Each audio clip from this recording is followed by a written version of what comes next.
Welcome everyone to the next episode of the 12th Horseshoe Podcast. I'm Elijah Weintraub, joined as always by Jack Rizzo. Jack, how are you doing today? Pretty good, pretty good. It's a hot summer day here, but doing pretty good. It's the How are you, hottest how are you, all week. Eli? How you doing? Hottest all week, but doing all right. Happy to be here, and we passed the 4th of July. I mean, it's almost like we're at the midway point of summer, basically, you could say, till everything goes back to school and everything's back to normal. So, pretty Yeah. interesting to see. And a Yep, lot we're happened. So, yeah, yeah, summer's moving by. We only have 3 weeks left till training camp starts. Only yeah, 66 more days till the 63, 9 weeks today from the first game, 66 days from the first Sunday of football yes. season. So we're getting there. Yes, we're getting there, and it opens up with the Hall of Fame game, Jets and the Browns on August 13th. So can't wait. Football officially gets back to normal because right now it's like in the middle of the only one sport type season right now. So can't wait for everything to be back to somewhat normal. For sure, yeah. This is definitely the slow time. But we do have a little bit to Absolutely, talk about today, which is why we are doing the podcast, obviously. clearly. So before we begin, I just wanted to mention real quick, we had a couple of tragedies in the NFL over the last week.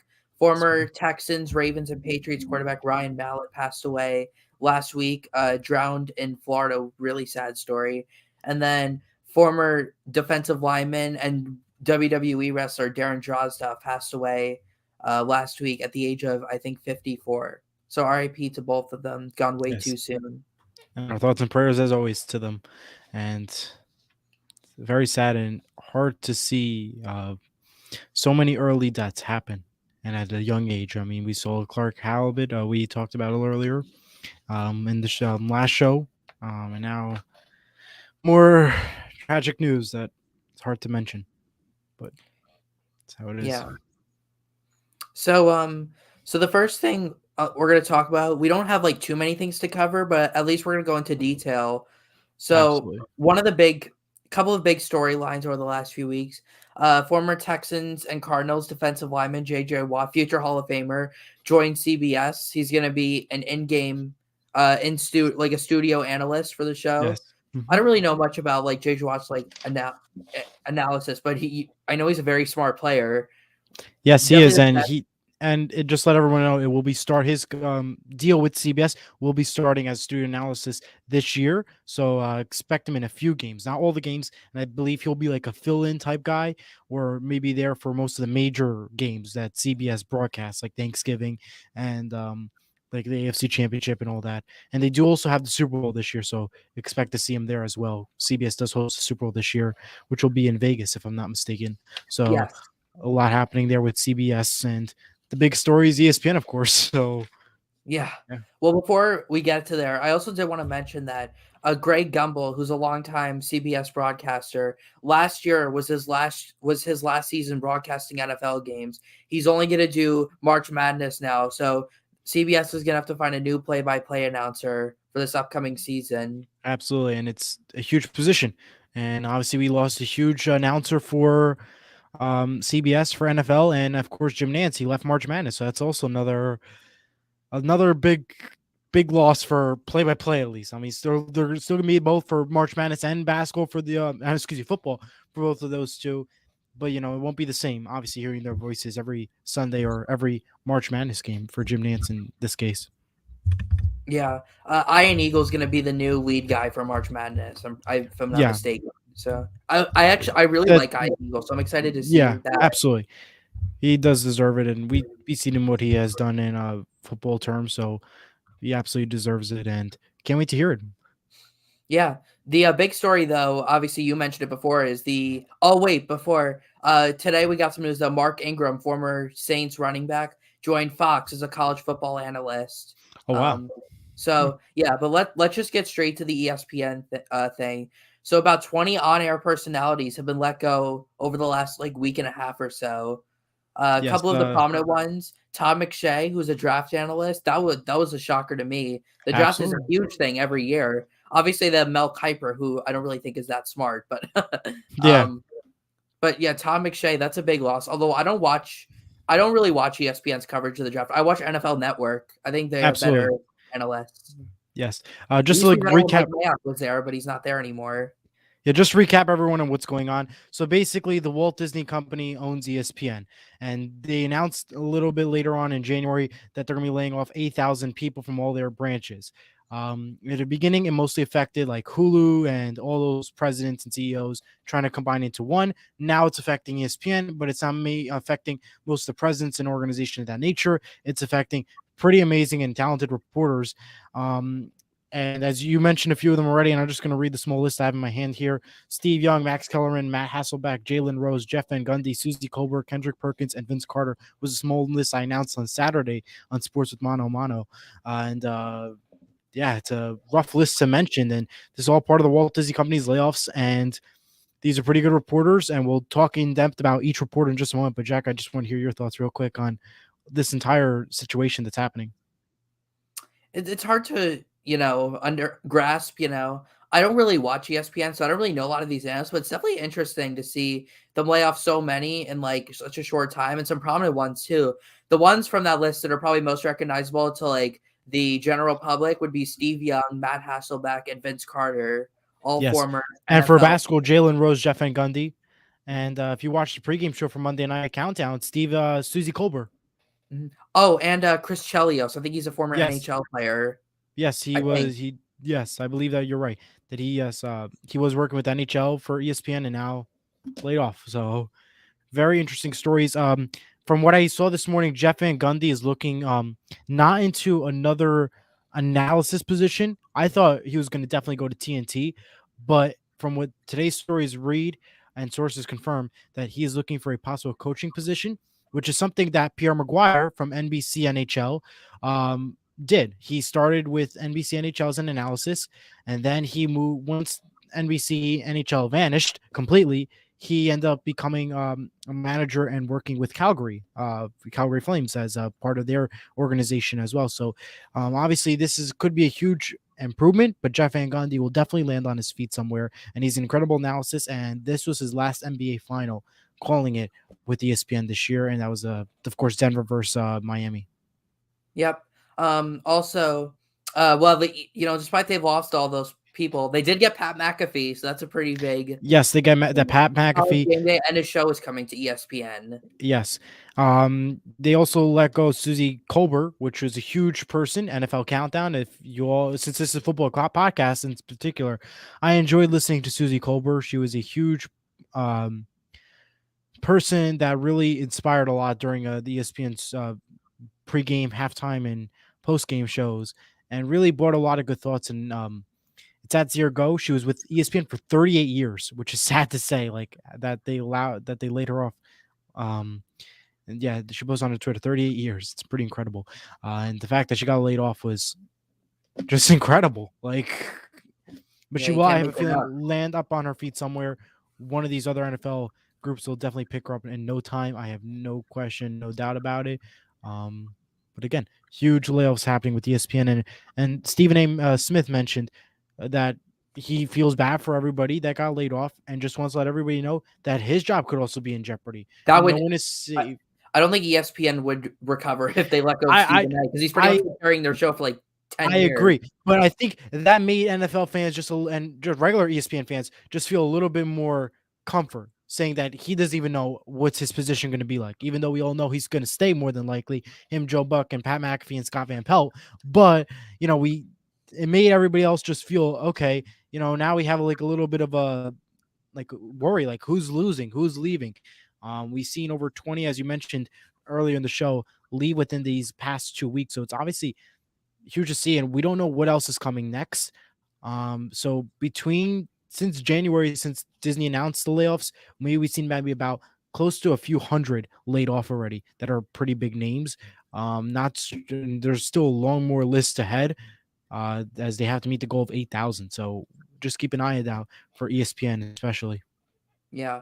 Well, they're not going to get rid of Joe Buck. Him and Troy Aikman, they have huge contracts. Absolutely, him, Monday those Night two. Football is like the most like watched thing I think on ESPN. There's no shot they're going to let them go. Absolutely, no doubt. But yet again, I have no question that they're not leaving anytime soon. I'm just saying that Susie Colbert, she's been 38 years with NFL Countdown, and she left. So Yeah, this was it's Joe not. Buck's first year, so like it's on ESPN. Yeah, And I guess they also have to keep in mind they have the Super Bowl coming up in 3 years, 2026. Yeah, no, they're not. Joe Buck has been around for like 25 years. I don't think they want to lose Absolutely. him. No.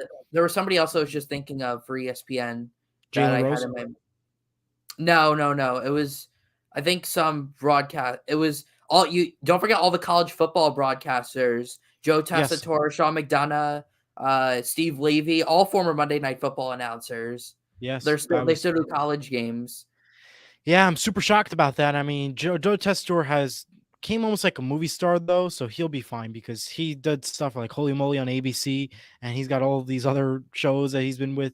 So he'll be landing on his feet in no time, no problem, no question about that. Steve Levy, I'm a little surprised though because he did a lot for NHL now this year, and then of course college football. Now, did regarding Steve Levy, Jack, did he also get let go for hockey, or was it just for the college football portion? No, no, they weren't let go. I was just Oh, none they of them weren't were like, oh. I was just saying like they could be let go. Oh, that's right. We That's talked right. about all these like studio analysts, but don't forget like the I announcers. thought I was like, where did you see that, Jack? No, no, no. That would be the whole college football cast that would have been gone. Yeah. Oh, Oh, they better not yeah. get rid of Peyton and Eli either. That's No, what I watch. I watch them on Monday night every they week when wouldn't. they're on. Yeah. Well, a lot of huge list names, and it's gonna continue.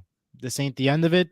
We don't know who's going next, and it could be a shocker to all, for all we know. Look- And go ahead. Oh, I was gonna say, don't forget all the ABC people that might be let go. Correct. There are again, ABC people could let go, and they're all part of Disney. And we don't know what's happening next. First, we saw mostly Hulu and all these presidents. Now, ESPN reporters. So keep in mind, it's not just ESPN. It's everything Disney owns. So And they just own keep a in mind lot. about that. And they own everything pretty much. Just to summarize. So keep in mind that, except for NBC, CBS, and Fox, those three you'll be fine with. So just keep in mind about that. But there's huge losses, and yeah, that's what I Pretty think. yeah, unpredictable times. Well, we just the there was also layoffs with The Athletic a few weeks ago, which is like a major like sports publication. Yes. Not I don't think No, I don't Disney think owns Disney them. has a partnership with them. So that's just regular layoffs regarding Just Disney. shows the times we're in though right now. Yeah. So we're in the middle of The layoffs. whole world is unpredictable. Yeah. And so for the future broadcast, we got to just keep in mind about that. That we got like you got to step up your game in order to like present in the good world, I guess, without getting laid off. That's Yeah. something we all have to be careful of. Obviously, it's ESPN. It's a huge corporation, huge sports group, and a lot of good names laid off, as we mentioned. I bet ESPN won't let go of the people who care about LeBron because that seems to be all they care about. Well, who knows? I mean, Jeff Van Gundy and Jalen Rose left. Yeah. Good point, though. And I know it's a funny point, but you're right, though, because you're right. ESPN does care about LeBron, and you made a good, funny point there. I mean, They don't care about the NHL, which is sad because the NHL is really underrated. absolutely, and they just got a contract. But you know what? I like TNT broadcasts, anyways. So who cares? Yeah, TNT is way TNT better. is winning in every shape or form. They just need to take over football for something, and then we're all good. Or get a contract, and we're good. I wouldn't be opposed to just getting rid of Thursday night football completely. Like I don't know what the point of Thursday night football is. Tradition, I guess. I don't know. I mean, look at the Colts Broncos game last year, and I'm a Colts fan saying that how bad that game was. I And know. Amazon Prime is paying $13 billion for the rights to Thursday night football. Well, Jeff Bezos and Amazon, they can do whatever they want. I mean, we all know that, Jack. I mean, they can afford just to put a little TV running game show on. Well, the We Black literally Friday could, game will bring in lots of money because I'm sure a lot of people will watch that. if they pay for it. We had a really good conversation about that the first episode of the podcast. Yes, we did. Um, The thing is, as you mentioned, I know Black Friday game. Could they get the viewers in? Maybe, maybe not. Honest with you, it's like a hit or miss in my opinion, just because I don't honestly know like what's to be honest, like how well it's gonna be because I ain't paying for it. I ain't paying for Prime Video. Just see a Black Friday game. It'll I probably be actually on think local coverage. I think that game is free. Actually, Yes, the because other the local Thursday night, coverage. the Yeah, the Jets. I think the Jets Dolphins is free. That the Yes, Black Friday and game. The rest of them, I think regardless, you have to pay for Prime Video. if you have local coverage of the team action, then it's automatically free because it'll be on Fox Sports or whatever. So that's pretty interesting. But do you think TNT should get a football contract eventually, knowing that they have basketball and hockey and golf? I think the NFL is enough broadcast. You have CBS, you have Fox, you have ESPN, ABC, ESPN Plus now. Peacock. I don't know why I hate Peacock. I wish they would Well, I just mean, get rid of NBC and it. Peacock are one thing, and ABC and ESPN are another. I mean, you could just yeah. Yeah, but there's a couple of Peacock exclusives, and Peacock, like, I'm not paying for that. But to be honest with you, I wouldn't mind it though, and I wouldn't mind it like being a regular Sunday, like CBS, Fox, and TNT. Because if you think about it, CBS and Fox, they host, I don't know, let's just say 4 games at the 1 o'clock hour on one channel. Where if you're on the Giants side for us in the East Coast or by New York side, you're going to get the Giants coverage. You're going to get the Colts coverage, Seattle coverage if they're on that 1 o'clock Fox time zone. But if they're on TNT, that kind of separates everybody that's on the 1 o'clock and everybody that's on the, you know, in those time slots There's to only give one everybody else a fair TNT chance. now. Yes, I know, but they also have TBS and True TV. That's true. That would be too. That would be too much, though. The NFL already has enough. Just stick it to CBS and Fox, and then the I prime wouldn't time. mind it though. And It's not. I TNT don't think always it's gonna seems, I happen. know it ain't gonna happen, but anytime soon. But I would like it though because TNT always puts on a good show, no matter what type of sport it is, and somehow they land on their feet perfectly compared to these other broadcasts that And we've I'm seen. not really too concerned about the out of market because I have Sunday ticket, so I don't really But have to yeah, worry about that. but just for everybody else in general. But still, fun Mhm. to bring Yeah. that thought up. So, yeah. So we mentioned before that training camp starts in about 3 weeks. Player rookies report first for some teams. Other teams, like the Colts, they all report at the same time. And there's a Yes. lot of storylines going into training camp, especially quarterback storylines. All right. Yeah. So you So have that covered. So go ahead, Jack. Take it away. So let's just start off with the Colts since we're here. So there have been reports that Anthony Richardson, who we drafted this year, 4th overall, is currently on track to be the week 1 starter. And while I get that for sure, I'm not going to believe anything until training camp and the preseason actually happens because a lot can change. Like, I mean, Eli, you know this pretty well. We all thought Drew Lock was going to be the starter last year for Seattle. It turned out to be Geno Smith. And look what happened. And it was the correct decision as we made it to Yeah, the wild card game. you should be very So proud. You proud. you, I am you very stole like proud. You stole like 2 first-round picks from the Broncos to get rid of Russell Wilson, who's like a bottom 5 quarterback last year. And it was the best decision we ever made. And I will never regret it or say another bad comment. So great job, Seattle. Yeah. So, but again, I back to the Colts conversation. All my Colts fans out there are probably going to be mad at me for saying this, but don't be surprised if you see Gardner Minshew out there in week 1. I know AR wants to get the opportunity, but again, first, I mean, we know he's a project quarterback, and I think just throwing him out there immediately might hurt his like mental development. At least Yeah. though, I felt at least he's shown though that he's not afraid to throw the ball, take deep shots. So I think the interceptions are going to be a problem for him, but he definitely has a lot of potential. I think in year 1, it's just more about progress rather than like winning, making the playoffs. Because I just don't think the Colts are going to make the playoffs this year, which makes me sad to say. But it's Wow. just about development with a new coach, I thought you said new they were going to go quarterback. 17-0. What happened, Jack? Change your mind? That's an exaggeration. There's no team that's ever gone 19-0, and there might not be for a while. 17. Oh well, 18 weeks. yeah. Oh well. And are you concerned at all for the Colts that they both the rookies and the veterans report on the same day of training camp, while certain No, other teams have separation of when each come? no, that's not my decision to make. That's the front office's decision to make. So that So shows how that do you they're feel about confident that in their as a fan? rookies.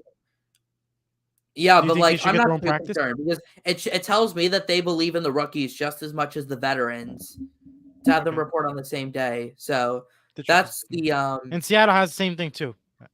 So, but just wanted to oh. throw that in there. I also did want to mention that the Colts do have a primetime game on this year, but it's in the preseason. The league hates us. I'm convinced the league hates us. Well, I mean,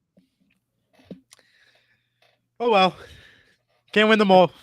We're probably not us. Probably not being on primetime is probably good for us, so nobody has to watch our games, and we could just. Yeah, but if you do like what Seattle did and put a playoff run into the mix or have a shot at it, you'll be surprised. Like we'll all be happy. Like I don't know. The You Seahawks, Colts I fan think, will have be what, happy. 4 or 5 primetime. I think they I have think they have. 4. I think they have 2 this year. They have the Monday nighter in week 4 against New York, and Yes. then they play on Thanksgiving. Yes, they And I have. I think believe 2 primetime games this year. I think there was less this year than usual, which was that's weird fortunate because to the see. Seahawks were good last year, and they're probably going to be Yeah, even 2 better this primetime year. games plus the Thanksgiving game. So What's technically the other 3. What's the other primetime game? They got Monday night and Thanksgiving night and Prime Video on Thursday night. They don't have a Sunday nighter. That's weird. No, Well, no it could Sunday get nighter. flexed. You never know. It Yeah, could that's get right. flexed. Week 18. Week 18 is the only one that we have to be determined for right now, and we Who do are you bye week play? early. Week 18 is Cardinals Oh, that's not at going to get Cardinals. flexed. The Cardinals might go 0-17 this year. That's not going to get flexed. If they act, if they get lucky and they do good, maybe we have a chance. Who knows? They're not going to get lucky. They're terrible. Or unless we do a 17-0 run, and then they want us to put us on Monday on prime time. Oh yeah, 16-0 versus 0-16. Can the Seahawks get the perfect season? Can the Cardinals? I mean, crazier things have happened, or maybe it's vice versa. Maybe the Cardinals will be 16-0 and the Seahawks will be 0-16. Same thing with the Colts. Oh, Whatever. Fun to bring up. so a couple of other teams other than the Colts. The Falcons, although I think Desmond Ridder is the starter, but they do have Taylor Heineke on the bench, That's right. who we know everybody loves Taylor Heineke for some reason. You We know, noticed. And yeah, to bring up one other moment I forgot to bring up, not related to training camp. Patriots have signed Devontae Parker and Wahan Dentrell for a 3-year contract each. So that's pretty yeah, I saw that. good to be loaded I up don't for really know how I Patriots. feel about that. The Patriots' best move of the offseason, though, was firing Matt Patricia as their offensive coordinator because of how bad he was last year. Yep, that's pretty good. I don't know why you would hire a coach with a defensive background as your offensive coordinator. Like, what was Bill Belichick thinking? Well, Bill Belichick has been in the league for too long. You think it would work? It didn't. So, good decision, Patriots. Speaking of the Patriots, that could be a quarterback competition. True. Everybody loves Bailey Zappi too, and he's undefeated as a starter. So if Yeah. Mac Jones struggles, we could see Zappi again. If you're Zappi and you know it, clap your hands. Oh, that's pretty good. Oh, God. Oh, that's funny. So a couple other teams. Tampa Bay, obviously. Baker Mayfield versus Kyle Trask. I think the Bucs are going to be awful this year. I like Baker, but I mean, let's be honest. He's not like No, he's probably not even like a top 20 quarterback in the league. no, absolutely not. That roster is very old and injury prone. And then Kyle Trask has like 9 career passes in the league. So that's the other guy you're banking on to help your team. Absolutely. That's a interesting story down in Houston. CJ Stroud has not been named the starter yet. And there's a rumor that he might not be ready week 1. So you might see Davis Mills again. Oh, wow. Interesting to know. I don't know how I'd feel about that. I mean, Davis Mills is just has a long neck. That's pretty much it. Good funny points you're making.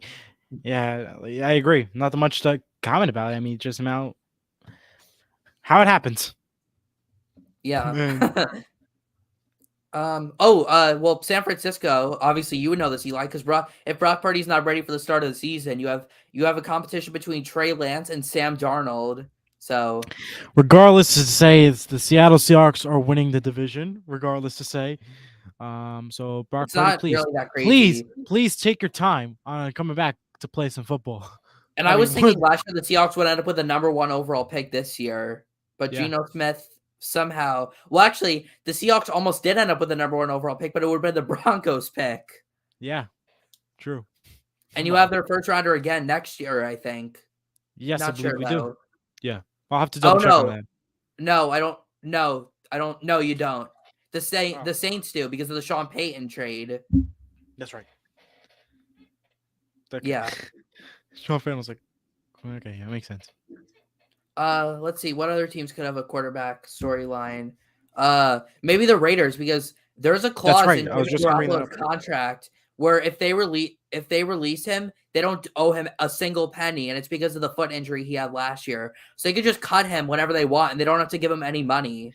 Pretty much, Crazy. but at the same time, Jimmy Garoppolo and the Raiders are gonna think about keeping him because I feel like he's gonna do pretty good for Las Vegas. I don't trust Josh McDaniels, though. True.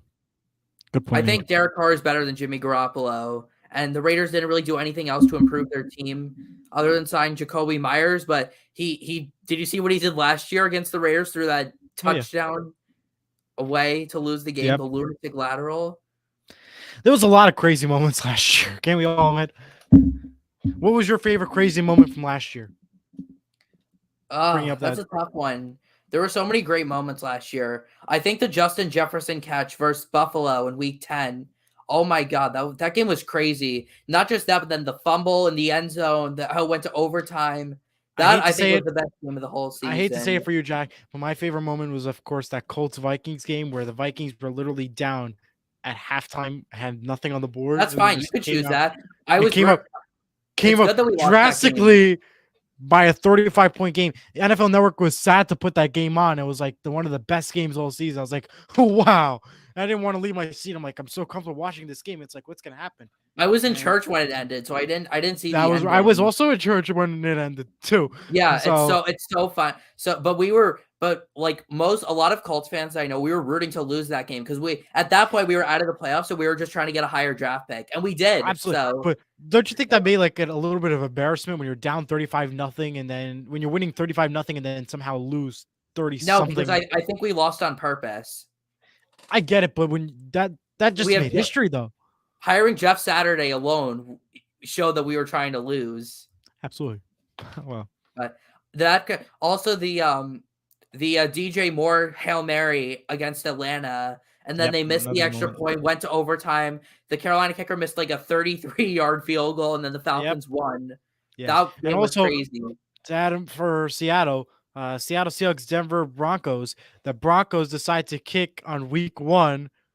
Huge try and miss it. Seattle wins. Did you see the end of that game? It was the right decision. It was 17-16 the final. Yeah. Did you see the end of it? Yes, I did. It was. Complete. You saw it live? Nice. Yes. Well, from TV because I was in Seattle, but I was not in Seattle. I wish I was. That game was crazy. I go back thinking like, why would you kick it? Just you have to go for it here and get some yards. Yeah. Why are you kicking a 64-yard field goal? They don't trust Russell. That atmosphere. And that clearly proved the Broncos season right from there. I don't know. The Broncos season. Good ESPN coverage. Broncos country, let's ride. I don't know what's more cringe, that or like the Subway commercials that he was doing. That's right, yeah. Or the fact that he like demanded like his own office and parking spot at the team facility. Okay, okay. How high maintenance are you at this point? I mean, you're asking for a parking space? Like, walk. You're a football player. Park where the fans park next time. I think the most disgraceful thing though, the Wilson did. I don't know if you know this, Eli, but before Russ got traded, he actually was demanding for Pete Carroll and John Schneider to be fired before they traded him. Yeah.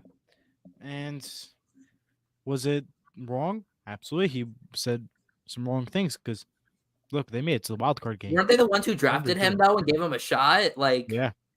And they won a Super Bowl, you know? Yeah, they did. And they didn't run the ball. Yeah. Sorry to bring that up, Eli. Whatever. I mean, it was a long time ago now, but it was a long time ago, but it's stuff that we don't really want to talk about. Funny to say. Yeah. Yeah, but yeah. So the best part about that Super Bowl though wasn't the not running. It was Marshawn Lynch the day before coming out and saying, "I'm just here so I won't get fined," to every question. So he wouldn't even answer any of the questions, but the NFL threatened to fine him like $500,000. I thought you were going to say it's a funny joke halftime show. I don't really watch NFL. The one last year though, like Snoop Dogg, and all the Dr. Yeah, that was last year. Yeah, that was like my parents had like so much fun watching that. They had such like nostalgia, I think, from that. See, I did not enjoy that one. I don't don't care know. about the halftime show. I just watched the game. I don't know. Gives us a good break. I Yeah. don't know. I mean, I had to watch it considering the fact that the Bengals were in the Super Bowl for the first time I was in my rooting for life. them, but of course, I was kind of rooting for the Rams because like Matthew Stafford, like I've always wanted to see him win one. He was absolutely. so like But underappreciated in Detroit, and then yes, but for Cincinnati, huge moment, and their time is gonna shine eventually. If as long as if Kansas City doesn't do a back to back, we'll be fine. well, Cincinnati probably would have won that Super Bowl if it wasn't for Eli Apple. Yeah, but always next year, and it's gonna be a rough AFC as we mentioned. You got the Jets, the Bills, Brutal. the Chiefs, I'm not. and I'm the not. Bengals. The Jets aren't even like top 5. I'm not believing in the No, Jets to actually win games because look what yeah, happened to the Broncos last year. that's a good point you mentioned. I was just going to bring that up. But still, regardless to say you have a rough AFC division and the level of talent on each team is growing each and every year, and especially this year. So it's going to be a huge, huge test to see this year. And it's going to be a rough time. And everyone's got to play hard. And don't slack off at any point, regardless of how good of a team you are, because you can lose that spot just as quickly and earn it just as fast. The Jets aren't even the best team that plays at MetLife Stadium. So Nor the Giants, but I no, think the it's the, Giants. the, I think the Giants are better because the high school Super Bowl teams are. Brian Dable's like a top 5 coach in the league. The high school Super Bowl teams are, Jack. What are you talking? When they did the Super Bowls for high school there. I think that's the better one. Yeah. But I mean, hey, the Giants have won 2 Super Bowls in our lifetime, so they obviously have done something right. Yeah, that's true. Jets I got mean, one. Eli is 2-0 against Tom Brady in the Super Bowl. Yeah, good point to mention there. Wow. Yeah, so well, actually the best team in New York is the Bills, but Yeah, so that's true. But that's like the in NFC is Canada. weak So. though, Eli. So your team, the Seahawks will have a chance Yes, to the Seahawks are or weak. However, there are a few teams that could surprise us just as quickly. The Giants, especially, they've been close to getting that number one spot. Eagles have been close to getting that number one spot. We also noticed that even I hate to say 49ers, of course, they're going to be the roughest, of course, the NFC West. But yes, we do have a good shot, though, this year. And regardless, say, as long as Seattle keeps up their game, we're definitely a playoff team. Just because of how weak the AFC is, and not AFC, NFC, excuse me, is, and I just can't wait till Seahawks make it to the Super Bowl this year. well, we'll have to see. Super Bowl this year is in Vegas, so that should be fun. Yeah, it'll be hot. I think That's for I'm a sure. big believer though in Dan Campbell and the Detroit Lions to be a big player in the NFC. They're gonna I think they're gonna win that division for sure. The True. Vikings went 11-0 last year, one possession games. That's not gonna happen again. True. I don't believe in Jordan Love, and well, the Bears are the Bears. That's all I have Yeah. to say about that. um, Yeah. and then the NFC South, we could have like a team that wins like 7 games and wins that division because of how weak it is. Yes, that's true. And we could have a low scoring top seed for the NFC South, as you mentioned, because of how low it is. And someone has to win it regardless of the record. So just keep in mind that we could have a very low records to a point. Yeah, for sure. Yeah, so can't wait for training camps to come up. 3 weeks from I think less than 3 weeks now. I think Yeah. 19 days is like when everybody reports to camp. Then we have practices, joint practices, preseason games, and then the season's here. It's gonna go by very quick. Yes, So gear absolutely. up. I don't really know much. I don't really know like any like big free agents that are still out there that haven't signed. No, Or I any don't want it on my head. I can't think of any players that might DeAndre Hopkins, but Yes. But I think he was going to New England though. I don't know. We'll have to see. I feel like they have a lot of receivers there. Yeah. DeAndre's a free agent. Dalvin Cook is still out there, which I can't believe. I think Yes. either the Jets or the Dolphins could be there because I don't know if Brees Hall is going to be back for week 1. So maybe Dalvin Cook will be there. Yeah. Like True goal line point. guy too. Brees Hall's got the speed. Dalvin Cook the power. Absolutely agree. Who do you think is going to win the MVP this year, Eli? If you had to guess. Quarterback or non-quarterback? It Where should doesn't I lean? MVP. It doesn't have to be specifically a quarterback. Huh. It's I probably going to be feel a like quarterback, though. it'll probably be a quarterback. If I'm thinking logically, if I think someone from Detroit, if they have a good season this year, it'll be from someone from Detroit. But if we wanted to see somebody new and that really did help this team a lot, I would say someone from Seattle, and I would say Geno Smith. I knew you were going to say that. As a Colts fan, I hate to do this, but my MVP right now is Trevor Lawrence. I think he's just going to take a big step forward. I like Christian Kirk. I like Zay Jones. That's a good candidate. That between him and Joe Burrow, those are the two quarterbacks that's not Seattle. What I would say has a good chance at getting MVP. I mean, it's probably going to be Pat Yeah, that's Mahomes something again, new. but that's Course, a boring that, pick. So let's that's a boring pick pick. So somebody let's move fun. along. Somebody else new, and I like those two picks, and it's something different and unusual, and I think will make the NFL happy. And keep in mind, I forgot to mention this, and I just realized this now. The ESPYS are next week, which is the award show for sports. It'll be on next week on ABC on Wednesday the 12th, if I'm not mistaken. So keep it out there to see who's running for the NFL. Oh, and don't forget that the Women's World Cup is coming up. Yes, it is. Women's World Cup is coming up, and the ESPYS men's for football. I don't know who's nominated. I think the World Cup this year's I think it's Australia and New Zealand, but I'm not sure. That is correct. Yep. And I just noticed that they banned the produce bags. So I brought that up for fun. Yeah. I mean, we're probably gonna win it again, the World Cup. I mean, we just have we have a good chance. I mean, I like the Women's World Cup this year. That's one of my favorite World Cups to watch because of how talented those women are, and USA actually does win something for once. And it's called soccer, not football. Correct. Football is American. And that's where we have Super Bowls for. Yeah, right. Yeah. Cups. And more people watch. Yeah. So are you ready for week 1, Eli? I am ready for week 1, and I can't wait to do early predictions soon. Yep. Well, we'll probably do that like the week before the season starts. Absolutely, and I can't wait for that. Yep. So writing down my notes. I don't know. I don't really know what else we have to talk about. Eli, do you have anything else before we sign off here? Wrap up. Just to catch up on the NHL draft. I know it's not football. Connor Bedard goes number 1 to Chicago Blackhawks.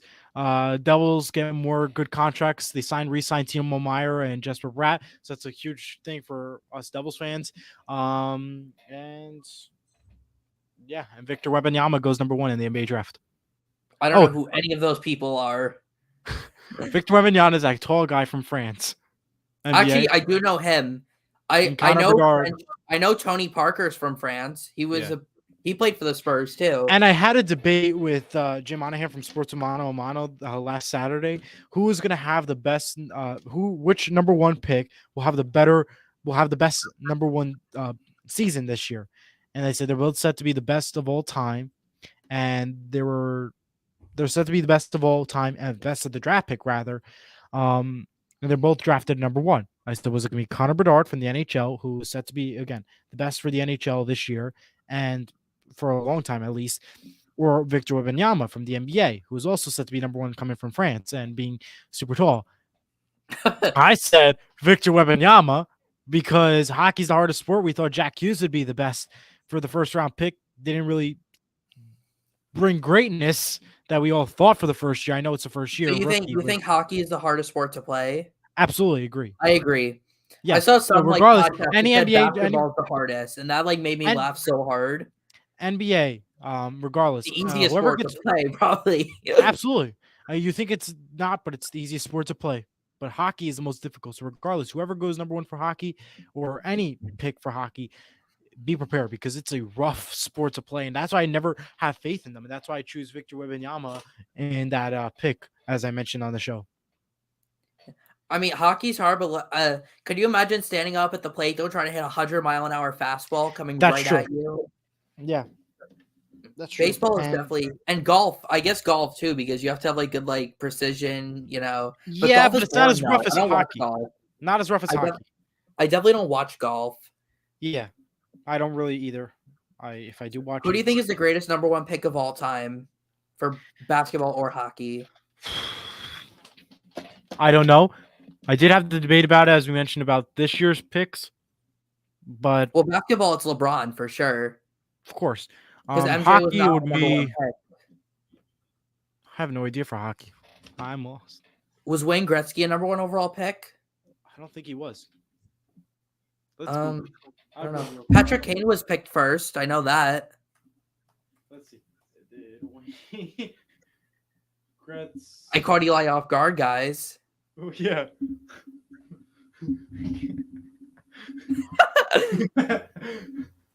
Eli's not a still human being. He actually does move on these podcasts. I do. Yes, Wayne Gretzky entered the NHL without ever being drafted. Oh, yeah, probably because he's from like Canada. I don't know if they have like do they have an international draft for the NHL? I don't even know. I'm trying to read because I have 2 computers. I'm looking at the one computer where my camera and everything's at, and my other computer on the side where I just Google random information, make sure the show's going fine without any problems. So that's why I moved to the side. Like, what's going on to the right hand side of me, the left hand side? But yeah, fun to see. Yeah, it's pretty funny. Other than that, I think that's pretty much it. So unless Eli, you have anything else to add, I think we're gonna get ready to sign off. I don't think I have anything else to add. I just do want to give out a quick shout out to join to watch Sports with Mano Mano. It's on Saturdays, 10 a.m. to give out to help watch his show, to give him support. It's on Surge TV, same channel you're watching on, and that's all I could say. Yep. So thank you guys all for watching. You've watched the latest episode of the 12th Horseshoe podcast on Surge Sports TV. We will see you again. We're not sure if Closer we're to August, either next week or in 2 weeks, but for Elijah Weintraub, I'm Jack Rizzo saying so long for now. Thank you everyone for watching, and we'll see you next time. So long, friends. See ya.